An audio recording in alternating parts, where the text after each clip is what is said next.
Now, hold up for a minute, because I want you to look at these two stories together. America just got some disappointing news about jobs.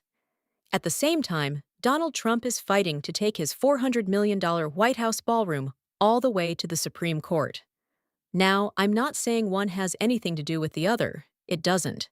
But I am saying this. What in the world are our priorities right now?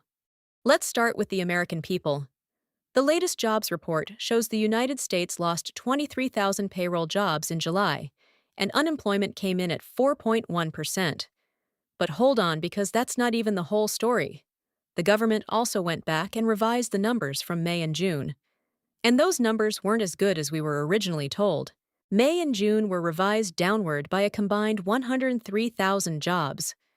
May went from 129,000 jobs down to 63,000.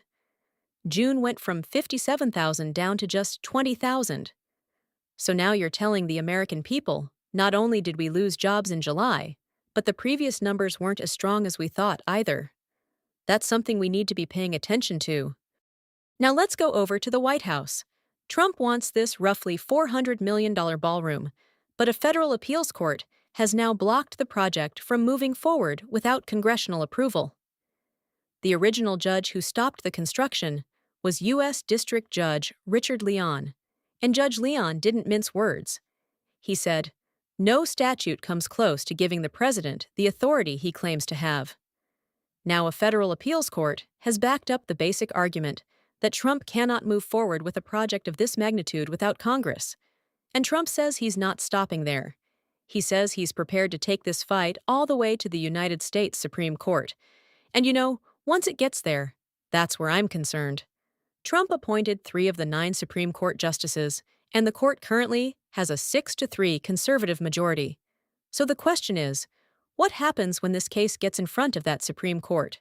Now, to be fair, the court case is bigger than whether you like the ballroom or don't like the ballroom.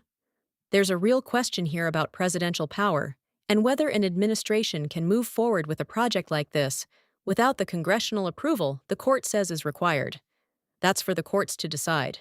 But there's another question that we, the American people, can ask. And again, don't get it twisted. I'm not saying this ballroom caused America to lose jobs. These are two separate stories. I'm talking about priorities. When American workers are looking at numbers like these, should fighting over a $400 million ballroom really be getting this much attention?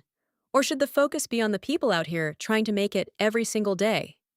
Republican or Democrat, I don't care which side you're on. Look at what's happening. Look at the job numbers. Look at what's happening in Washington. And ask yourself, are their priorities matching yours? Because ordinary Americans aren't sitting around worrying about a new White House ballroom.